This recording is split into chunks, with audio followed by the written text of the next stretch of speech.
Welcome back to recaps of the Magnus Carlsen Invitational as part of the Champions Chess Tour. Today we begin the quarterfinals. We've got Magnus Carlsen versus Levon. The winner of that match will play the winner of Hikaru Nakamura versus Jan Nepomniachtchi. And on the other side we have Wesley So and Firouzja and Anish Giri and Maxime Vachier-Lagrave. I'm going to still cover 5 games today as usual, but I'm going to jump around the matches, okay? So first we're going to start with Hikaru and Nepo. I'm going to try to give a little bit of love, tell you the story of each match. In the first game between Hikaru and Jan Nepomniachtchi, Hikaru opens up with e4, Jan goes c5, the Sicilian defense, and we get something known as the Najdorf Sicilian. And here, White has a lot of main lines. In fact, at this point, White can play 16 different moves. I'm not even joking. In fact, it might even be more than that now. All of them have been played in the past year. That's why I always tell y'all not to learn the Najdorf. Because why? Bishop to e3 is one of the main lines. Now Black plays knight g4, attacking the bishop, and the bishop goes back to c1. And the players after knight f6 repeated, and the game was a draw. Just kidding, bishop g5. Although that actually can happen. h6, and, you know, Jan gets very provocative here with these pawns, right? He pushes his pawns a little bit further than normal, activating his dark squared bishop. Hikaru goes, I'd rather not castle on that side. Let me prepare a little bit of a queenside castle. And at the same time, this pawn is a target that's known as a hook, like Captain Hook. Excuse me.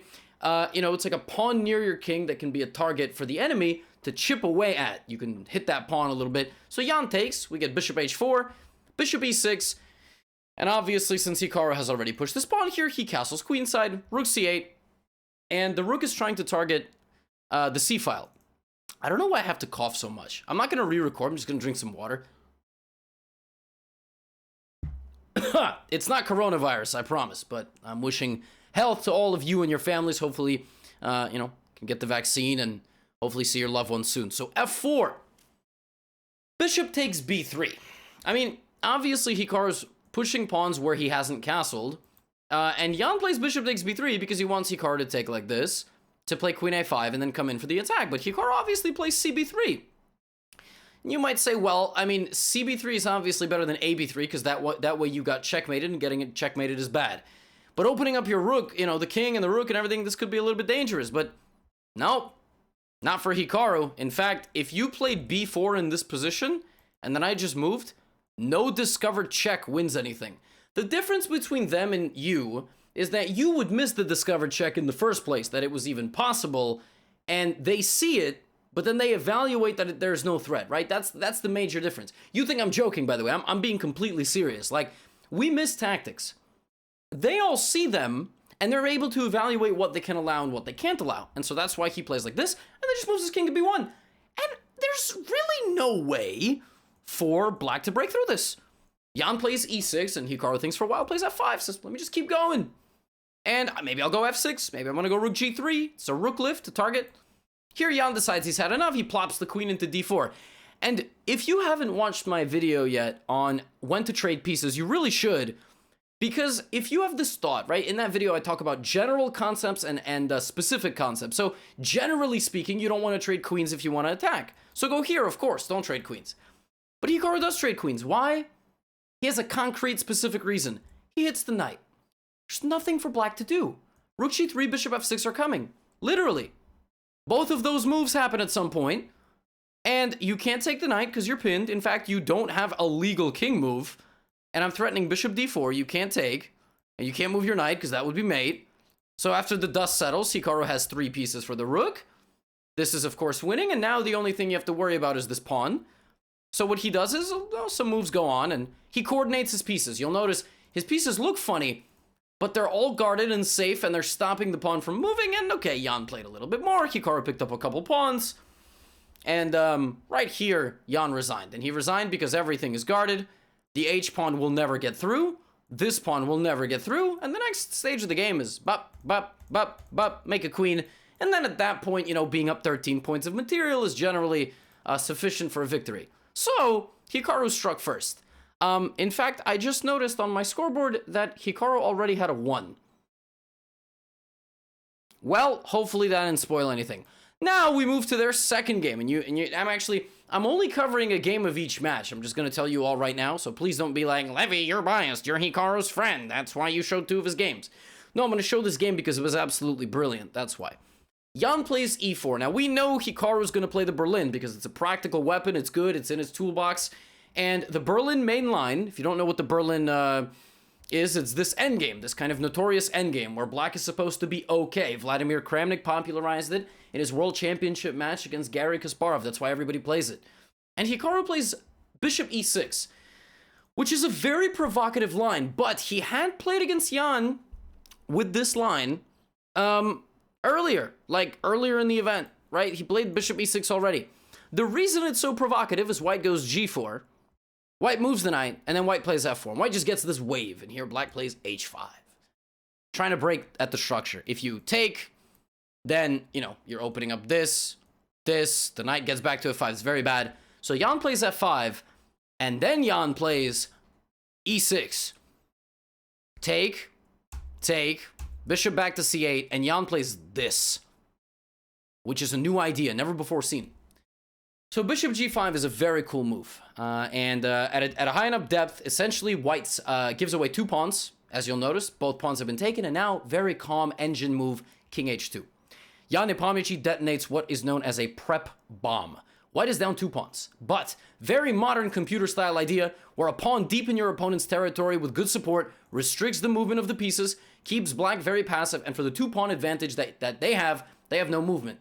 The only way to play here for black is to play b6, move the bishop out, and actually even here the computer wants b6 followed by a6.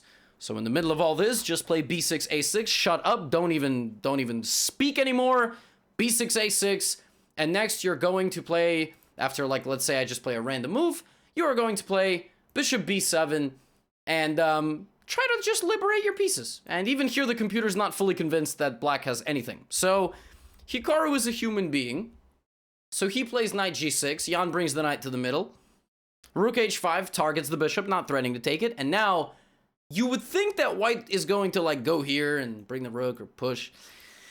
No, Jan plays another move within his preparation. He plays this move in 5 seconds. That move is rook to g1, just completely abandoning the open file, you know, gluing in this rook to the bishop, and then finally he brings this rook, and here Hikaru plays knight e7. And now after moving his rook here, Jan finds the only move to keep advantage, rook f1, targeting the bishop. Not just targeting the bishop, but, you know, Hikaru goes c5, with the idea that if knight takes c5, he's going to be able to trade knights. And here Jan Nepomucci plays rook takes f8, check. And Hikaru resigned. And he resigned because after king f8, bishop e7, king e7, rook g7, the rook, pawn, and 2 knights win. It's mate in 9. How is it mate in 9? Well, it's a little bit embarrassing that you can't find that, but essentially the best move for black is king to f8. Then white plays rook f7, king g8, which is the best move because king e8 leads to a faster checkmate after knight f6, king d8, e7 checkmate. So you get king g8, now we have knight here. Here normally this would be mate, but instead we have to take the rook. And now white is threatening a couple of very fast mates, so black has to sacrifice the bishop on e6, knight e6, and you're going to get knight f6, followed by rook h7. So the only move to delay mate by one more move is this move, because if knight f8, you have king g8, and that hits the rook with tempo, so we get rook f8, king h7, king h3, some sort of move like this, and now you get knight g5 here, king g4, and you glue in the king, and now rook f6 is mate. But you all saw that, so I'm very sorry for insulting your intelligence. Actually, Hikaru just resigned after rook takes f8. It's an absolute detonation of a prep bomb, crazy game from Nepo, who just... what more to say? Now, they drew their next 2 games. So this match ended 2-2, which means that their score is half, and a winner will have to be decided tomorrow. They drew their next 2 games. For our next games of the day, we are going to move to the match between Wesley So and Alireza Firouzja. And the first 2 games of this match were very long. The first game went to Wesley So. Very long game. The second game, Alireza had some chances, but Wesley prevailed after a 70-move defensive task, and it was 2-0. And you might say, well, Levy, why are you showing a match that's 2-0? This is why. E4, and once again, I honor my good friend, Alireza Firouzja. I don't think he knows we're friends, but, you know, I think we're friends, so that's how it works. Who once again just continues to show his ability to play these openings. He plays the Caro-Kann with knight e7 and h6. This is one of the mainline classical variations and the short variation. I don't know why I said the word classical. This is one of the modern variations in the short variation, where white or black plays g5. Now Alireza is down 2-0, which means that if he makes a draw in either of the next 2 games, he's going to lose. So he's got to win. So he plays a6 to stop white's advancement, and then, he just leaves the pawn there. Wesley plays f7, baits his king forward. Alireza plays bishop d6. And you look at this position, you go, that is a lot of artillery that is ready to attack. So he plays queen c7, preparing to target h2. White plays g3. He plays knight f6, continuing to advance pieces that way. g4, forces the knight back, and h5. Alireza Firouzja doesn't respect his Super GM opponent in the slightest. He's just pushing his pawns. I mean, the Caro-Kann is such a powerful weapon. And Alireza plays h4, knight c5, Alireza plays rook h5. Great move. Anticipating a capture, rook f5 to activate the rook. Anticipating potentially doubling. I mean, literally Alireza is about to have you ever seen this? Where every single piece got involved in the attack?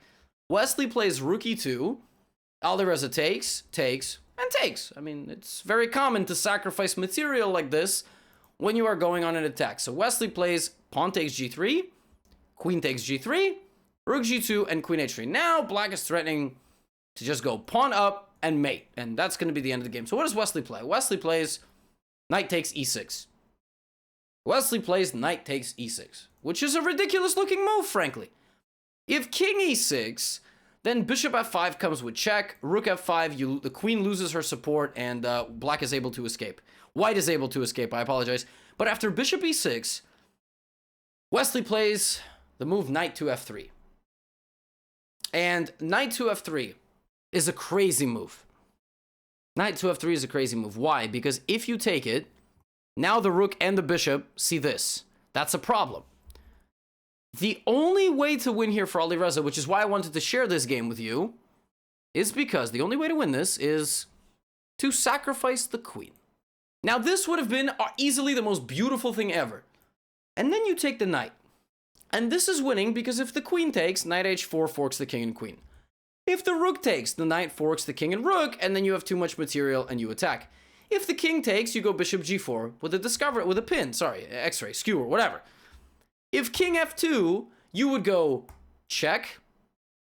The king would hide, and you would play the very calm rook e8. And because the king is completely cut off on the back rank, it has no moves, white just waits for the bishop to... and the rook destroys. He could have sacked the queen to win. But Alireza missed this. I mean, maybe he saw the idea, he just didn't... he didn't see it fully all the way to the end. He played knight h4, and after knight h4 takes, white has this move, bishop to f4. And bishop f4 is good enough, because if queen h1, the king just moves and there's nothing. And Wesley consolidated. Alireza just kept going, because he had to try to keep attacking. Wesley took, removed enough pieces from the board, and played king back to e1. And some short while later, they drew the game, and Wesley So took a 2.5 win, and now he is up 1-0 after winning today's mini match. So, I wanted to show this game just because of how absurd the queen sacrifice could have been, but Alireza unfortunately goes down to, well, unfortunately, maybe you're a Wesley So fan, that's completely fine as well. I cheer for Alireza, I cheer for the Caro-Kann. As you can see, it's why I always honor him by looking at his games from his perspective when he plays the Caro-Kann. And in our third match of the day, we're looking at the match between Anish Giri and Maxime Vachier-Lagrave, okay? Now, this first game was a Sicilian defense, except when MVL plays black, normally he's going to play the move a6, which is the Najdorf, but he plays knight c6 because he forgot that he plays the Najdorf usually. And on a serious note, he's been playing a lot more of what's known as the classical Sicilian. This is known as the Rauser variation, the Richter-Rauser variation. And after long castles, bishop d7, f3, takes, black doesn't castle. So black plays h5, take, and allows their king to just stand in the middle of the board. Because MVL doesn't give a you-know-what. So rook g1, g6, now, well, Anish is like, well, his king's down the middle, so queen d2, I'm going to go f4 and queen g5. Or maybe rook g5. f4, there it is, great. Oh, wow, rook g5. How did I know? Oh, wow, e5 going down the middle of the board. How did I know? Knight e8. Oh, wow, knight e4 continuing the pressure down the middle of the board. How did I know? Oh, wow, taking the rook to then transfer the queen to b4 and the knight to g5. Wow, yeah. You know, this is really nice play from Anish. Anish has this very, very kind of, he's picking MVL apart here. He's infiltrating on the dark squares. He's using these pawn breaks to create dark squared weaknesses. It's a very unpleasant position. So MVL plays bishop c6 to guard. He ends up losing this pawn and moving his king up. His king's been doing a dance, right? But he is one of the most creative and faster players that exist on planet Earth. He plays very quickly. So at this point, he's got like a pretty good lead on Anish. He's got maybe 9 minutes to 5. And it's up to Anish to find all the best moves. Anish plays knight g5 back. c4, trying to create a break. Right? Plays c4, trying to create a break. MVL plays rook takes free pawn. And here, Anish had to find knight. Well, he didn't have to find, but he has knight takes e6 here. You have queen e6, queen g7. If knight e6, cd5, and this is a disaster. But Anish does this first, which is fine, and then plays bishop h3. The problem with the move bishop h3 is that while it does threaten rook takes bishop, because this is pinned, MVL runs. And then MVL runs some more. And then MVL runs some more. And in this position, after rook e6, rook f1 check, uh-oh. Uh-oh. The queen can come in. And white no longer has any checks. MVL's king's just completely safe. And that's what happens. Not queen b4, but the other way. Anish runs his king forward, but after b6, it's all over. Why is it all over? Well, king c6, because if you take rook b6, your king cannot be the only piece guarding the rook. I'm going to get you from the back. All right, the king doesn't like that very much. Now the king's got to move and the rook is going to be taken. So king c6, queen c4, king d7, and now the final touch. This is the king guarding the queen. Pry it apart. And MVL holds on. And the game ends some short while later, where MVL takes on h2, and here Anish resigns. Crazy first game, but the second game, Anish had black, and actually MVL just lost. He lost relatively quickly. He didn't play that well, and so Anish won that game, and the next two they drew, which means that it was 2-2, which means that after today, it's half-half. Now, I didn't show that second game just because it was just kind of a strange game.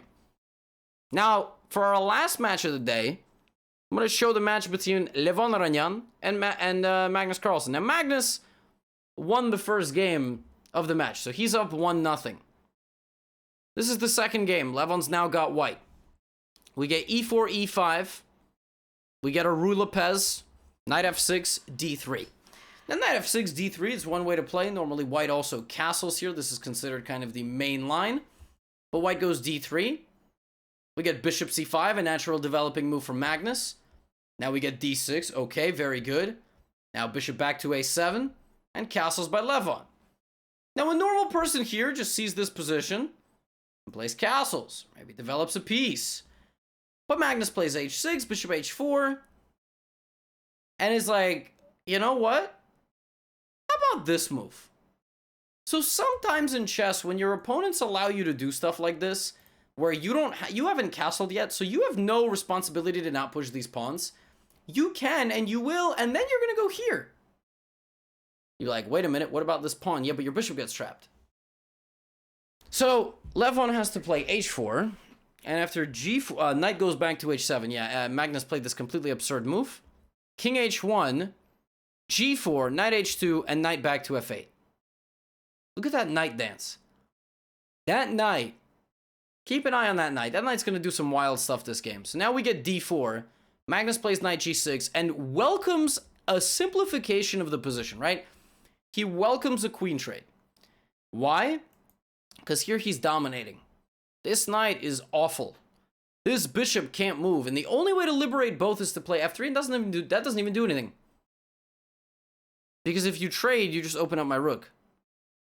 So how is Magnus going to play this position? Well, first he develops a bishop, knight b3, and he just takes.